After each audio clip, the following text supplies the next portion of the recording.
Excuse-moi. Salut. Alors,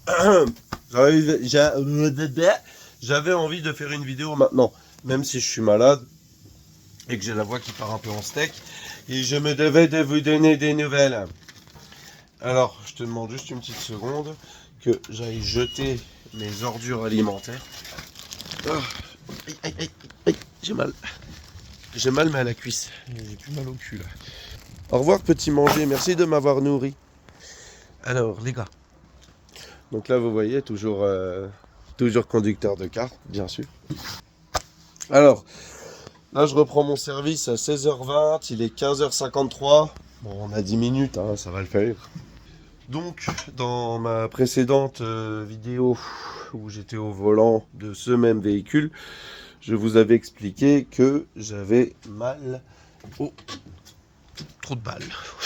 On va dire ça comme ça. Et du coup, ce qui s'est passé, c'est que j'ai laissé traîner encore un mois et demi, avant de... Ah, j'ai mal la jambe. Avant de prendre rendez-vous avec un médecin. Et de la secousse, j'ai eu rendez-vous avec le médecin. Et elle a regardé, parce que maintenant je n'ai plus un médecin traitante, mais une médecine traitante. Et la médecine traitante a constaté qu'il y avait un truc qui se passait. Bah forcément, je m'en doutais. Hein, j'avais pas mal au cul pour rien, j'avais pas des écoulements pour rien, et j'avais pas de nouveau du pu sur les mouchoirs pour rien. Donc en fait, que je t'explique. Alors, remontons dans le temps. J'ai pris rendez-vous avec le médecin qui m'a dit écoutez, prenez rendez-vous avec le chirurgien. C'est ce que j'ai fait. Il y avait à peu près un mois de délai d'attente. Donc pour moi, c'était clairement une récidive. Hein.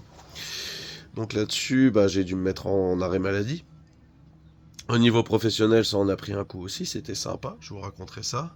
Là, en ce moment, je suis malade, je suis en train de finir ma maladie, donc j'ai encore la voix un peu niquée, le nez qui coule encore un petit peu, mais c'est la fin, je ne suis plus contagieux.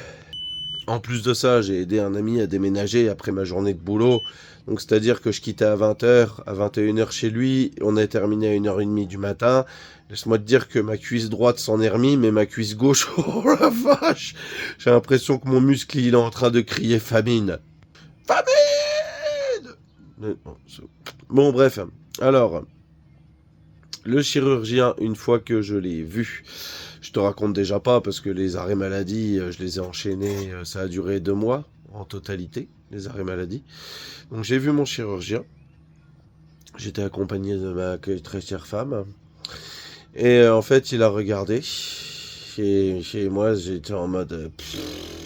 le même qui m'a opéré pour le premier. Il a à peine fini de regarder. Je fais, on est reparti pour un coup de billard, quoi. Il a dit, on va quand même faire une petite IRM avant. Moi, je me suis dit, ça sert à rien, tu vois, de faire une IRM. Je sais très bien que c'est revenu, tu vois. Enfin, bref. Il m'a dit de prendre rendez-vous. Enfin, bref, j'ai été faire une IRM. Première fois que je rentrais dans cette machine. Oh la vache, ça fait peur la première fois que tu vas dans ce truc. C'est un tube. C'est comme si on mettait une cigarette dans un truc un tout petit peu plus gros que la cigarette. Et puis t'es là, t'attends, t'as une poire comme ça. Si ça le fait pas, t'appuies sur la poire. Puis c'est un truc qui fait... Donc pour les amateurs de techno, c'est cool. Mais techno ou pas, de toute façon, on te met un casque sur les oreilles. Alors c'était rigolo, parce que j'ai eu le droit à une chanson un peu rock and roll. C'était sympa. Et au même moment que je rentrais dans le tuyau, ça faisait tan tan tan, m'en vais choquer la Denise. Enfin bref, tout le monde connaît cette petite paradoxe. Et du coup, ça m'a fait marrer. Enfin bref, ça a duré un bon quart d'heure, je crois. Bref, j'ai récupéré mon papier à la fin, et il s'avère, Inch'Allah la vie, que ce n'était pas une récidive. En fait, j'ai eu une fistulisation en bas de la cicatrice. Ça veut dire qu'en fait, parce que j'ai revu le chirurgien après, il m'a dit, les infirmières, les HAD, tout ça font très bien leur travail, attention, mais Et dans le mais, il y avait son explication. Mais quand il vous changeait vos pansements et qu'il nettoyait, bah, il pouvait s'avérer qu'effectivement, il restait des petits morceaux de mèche. Donc, tu sais, les tiges qu'on te mettait dans les fesses pour absorber tes liquides de fesses, quoi. Et en fait, vu qu'il restait des petits résidus de ça, et que la peau s'est refermée par-dessus, bah, ça a fait rejet. Et qui dit rejet dit fistule, et qui dit fistule dit écoulement, et on peut croire que c'est revenu. Mais, normalement, là je suis en plein assis dessus, tu vois, ça se passera bien, il faut juste bien désinfecter, il faut juste pas d'antibiotiques, rien du tout, il faut juste foutre la paix, quoi. Donc moi en fait j'avais pris 2 mois d'arrêt maladie quasi pour rien.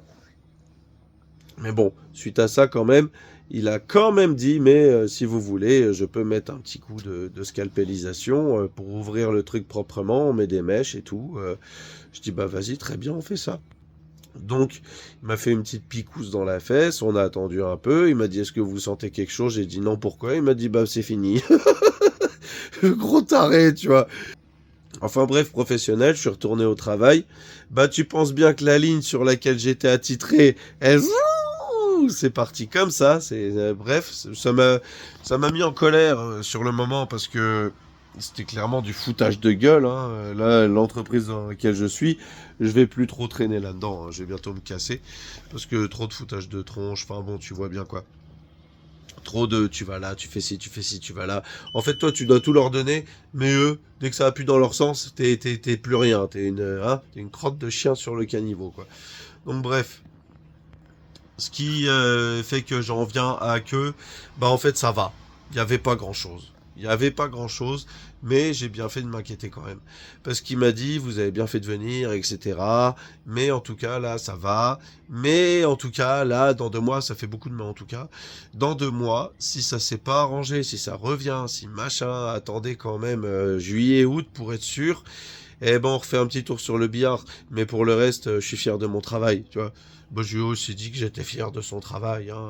Il m'avait proposé une chirurgie au laser à la base, si c'était une petite récidive, parce que ça aurait très bien pu récidiver en bas, mais pas en haut, enfin tu vois bien. Et là-dessus, il m'avait conseillé un de ses confrères pour que ça se fasse au laser. En gros, il aurait inséré une tige là-dedans et excuse-moi, il aurait joué à Star Wars en fait, et ça aurait été guéri comme ça. Donc là, normalement, je ne conduis plus ce genre de véhicule. Mais j'ai une petite confession animalesque à vous faire. Ce matin, un lapin. Non, c'est pas vrai. Ce matin, j'ai emmené ma chatte chez le vétérinaire. Parce qu'en fait, la semaine dernière, on l'a emmenée chez le vétérinaire pour une otite. Et moi, en la papouillant le soir, j'avais remarqué la veille qu'elle avait une petite boulette au niveau des mamelles. Donc stérilisée, hein, la chatte, mais un peu tardivement. Parce que bah avec ma précédente compagne, c'était un peu négligent sur les animaux, donc bref, pas eu de stérilisation, etc. Il y avait un peu enfin c'était un peu le bordel quoi. Et depuis que je suis avec quelqu'un qui aime réellement les animaux et qui tient beaucoup, bah je vais beaucoup plus au vétérinaire. Elle est stérilisée depuis plus d'1 an. Et enfin bref, mais la stérilisation tardive fait que j'ai senti une petite boule au niveau des mamelles en lui faisant des câlins. Donc quand on l'a emmené pour son otite la semaine dernière, je crois que c'était vendredi. Oui, il me semble que c'était vendredi. Vendredi, ouais c'est ça. Donc bref, je l'emmène.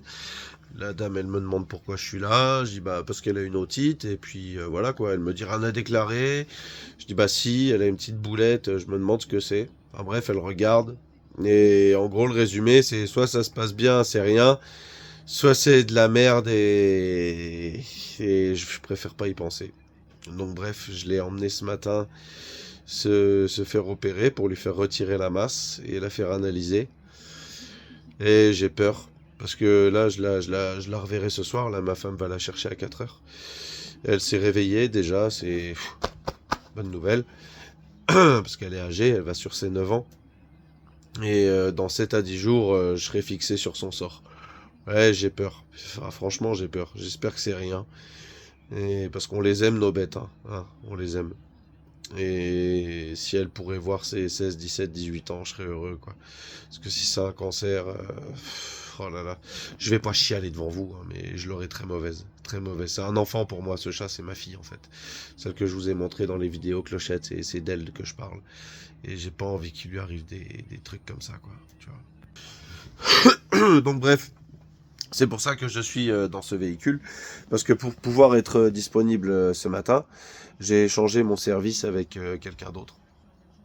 Donc quelqu'un qui avait repris mon ancien service avec le véhicule là, hein. C'est dans celui-là que je vous avais filmé la vidéo de J'ai mal au cul.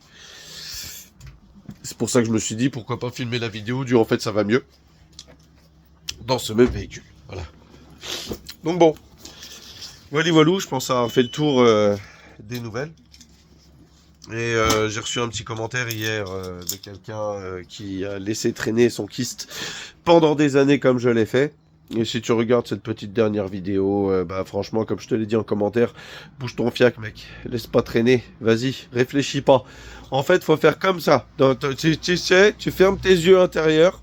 Tu te dis, bon, allez, rendez-vous chez le médecin. Tu vas chez le médecin, tu dis, j'ai mal au cul. Il regarde, bon, bah, faut se faire opérer, chirurgien. Ok, dis-moi le chirurgien que je vais voir, t'y vas. Bon, bah voilà, je suis dispo à telle date. Bon, bah, moi aussi. Si tu bosses, t'arrêtes. Si tu bosses pas, tant mieux. Tu vas au rendez-vous du chirurgien, il va t'envoyer voir un anesthésiste. Tu vas voir l'anesthésiste, il va t'envoyer des trucs de recommandation. Ensuite, tu vas prendre du petit liquide que tu mets sur toi pour prendre ta douche avant d'y aller. Tu seras à jeun, tu n'auras pas fumé ni bu ni tout ça. Tu vas faire comme j'ai expliqué dans une de mes vidéos. Tu vas aller au rendez-vous, si possible accompagné, parce que si tu conduis, tu pourras pas conduire au retour. Et après, bah, c'est à la vista. Voilà, on va t'enlever ça. Tu vas subir un long chemin. Un très long chemin, mais tu verras la lumière et tu seras guéri comme moi aujourd'hui. Voilà, moi je suis très heureux de m'être fait opérer et je le souhaite à tout le monde. Allez tous vous faire ouvrir les fesses ceux qui en ont besoin parce que franchement, tu peux pas faire autrement. T'es obligé de te faire opérer. T'es obligé, t'as pas le choix. Donc voilà. Sur ce, je suis très heureux de vous avoir revu et revute et je vous souhaite une très bonne journée, fin de journée, matinée, nuit et un poil dans la bouche. Et du coup, je referai une vidéo bah, pour mes fesses plus de trop pour l'instant, mais surtout pour mon chat. Voilà, pour ma petite chatte. Donc voilà, je vous fais des bisous et je vous dis à tantôt dans le métro.